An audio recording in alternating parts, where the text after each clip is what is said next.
Okay, this is an interesting game. Um, there's a couple of openings on YouTube where that are really aggressive openings, and the Englund Gambit, the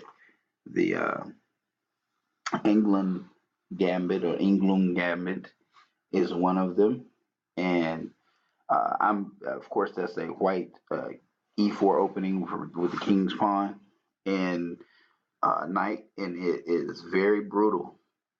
You have to play positional chess.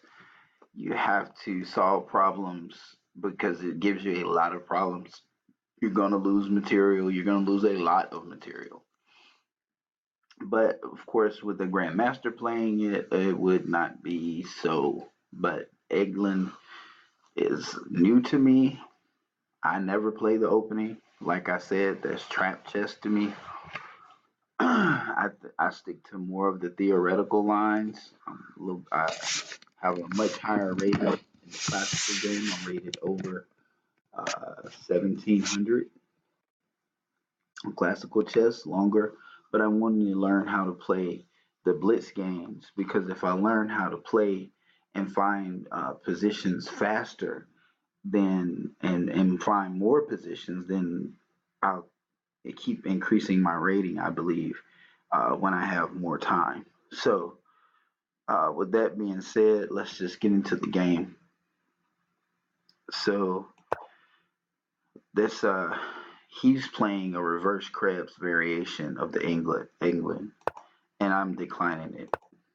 Um, Immediately threatening the knight, making him find a spot, and then I'm going to the my strategy, not tactic. My strategy is to get castled and grab my center, my portion of the center. That's what I want to do. Okay, because this opening is rather weird to me, and the computer saying I should have played C6, but uh, I went ahead and I played F5 because I want to establish a strong pawn chain in the center of the board. Plus, the queen is protecting the pawn here on the pawn on D on D5. So moving on.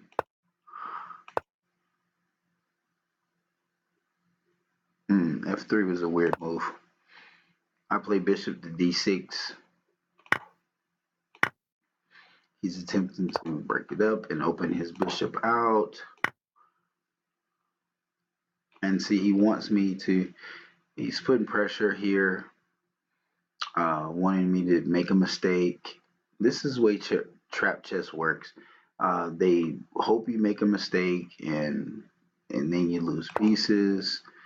But of course, I'm not going to take with the queen.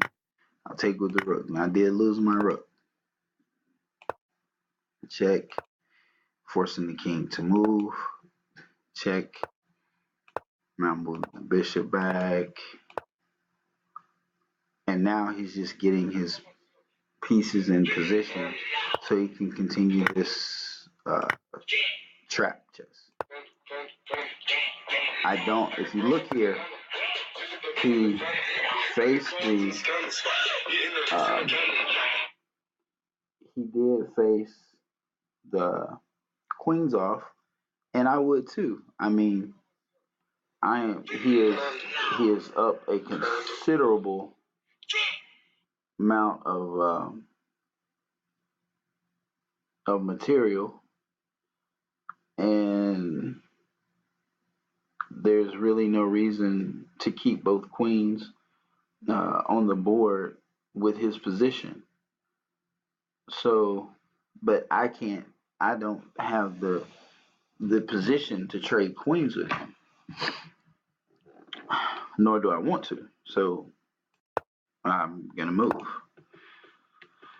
Now he's lining this up, but this is not real. This is just something to make you once again do something bad. and then get checkmated. So I'm just gonna move my knight off of the back row. So if he comes down with his queen, I'll take. He'll take back with the rook, and then I will take with the knight. So uh, actually, if he comes down, I'll take with the knight. He takes the knight, and then I'll take back with the rook and keep queen and rook, and he'll definitely lose. So I know he's not going to come down.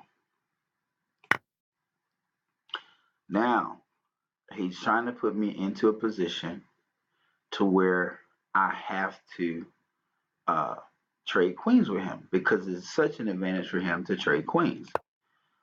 So I noticed that about right now, and I want to pin.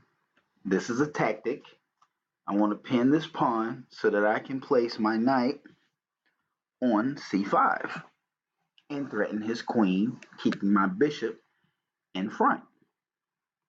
The rook move to here did two things. It protected this file, but it also baited me to move that bishop. That would be a blunder. So I didn't do that. I threatened his queen. He moved his queen. Now he wants me to do something really stupid, like think I have a pin here. That would be really dumb because he'd come right back and he would take it with the queen, and you're back in the same position, except now you have a very worse off position. It's like terrible. Okay, and then he would take the knight for free. So can't do that. We have to think of something else to do. Retreat the knight, regather, take that bishop. Now, now, now we have something. C5. Now we have something even greater. He gave me another outpost to put my knight on, and he gave me an opportunity to disrupt his defensive position. Knight to d6. That was a very good move. Now, rook b to e1 is what he played. And then I immediately played knight takes e4 check. And now I play rook takes d5. Now I have the entire d file of my own with the rook protecting the d file, and the rook is protecting the b file. The knight is protecting the d file, and the knight is also protecting the b file. The position I am in now is a very good one. Now he's threatening my rook. Now it's time to take action. Queen g5 check. Knight a3 check, and there's the fork. I take. He takes.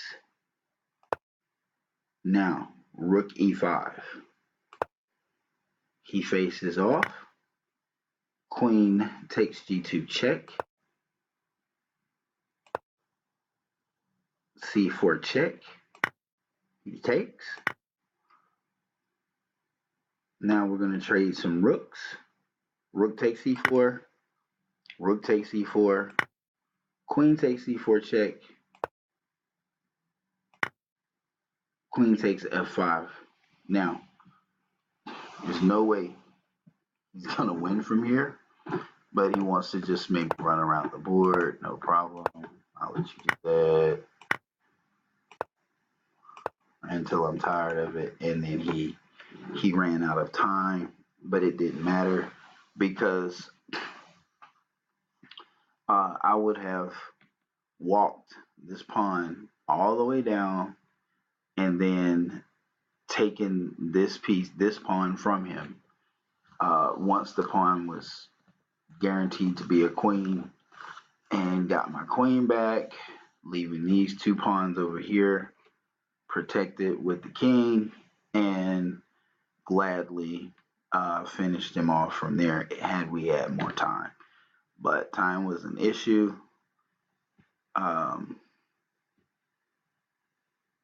And he ran out of it. But as you can see, um, going back to what we were talking about before, you know, this and sometimes being greedy is just not the best option. You have to look for tactics like discovered checks, forced moves, uh, the rook controlling. So even before now, so the rook taking this pawn, having the rook control here, having the knight here, and controlling these two squares. This is how you set up forced moves to where the king, you get a check. He's being greedy. He wants the rook, wants to kick the rook, and now he can't go here. He can't come to this square. He has to go to the left. He has no other option but to go to the left. Has to. He can't get his queen moving around too much because there's an opportunity to do some serious trading here. So to where he loses a lot of material and he's going to lose his queen anyway. Once he does this, this is the beginning of the end right here. So he lost his queen.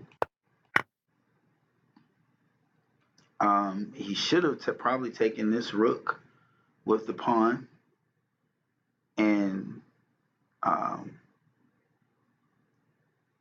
had he done so, then I would have been forced to leave leave the pawn alone and come to and figure out something else. Because had he taken that with his if he took this piece here, then of course I would have taken there, and he couldn't come down. He would have to take back, and then I would have come here, check, and then he would have to move, and then I would have gotten that piece. But he would have had more pawns. But that's not what happened.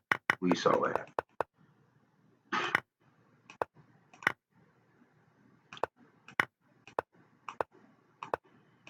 Lost his queen.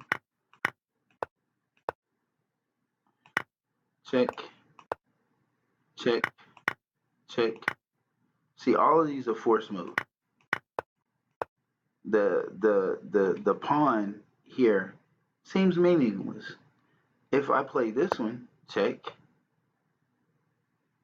then you saw how he was playing. He would grab it, check, he take, I take, check, and then he'd move, and then I'd grab this. He'd move up, and then I could do this, and so forth. But that was the game. I ended up winning using a strategy, but a lot of finding tactics and force moves. Okay, thanks for watching, and hit the subscribe button, and I'll keep posting videos. Thank you.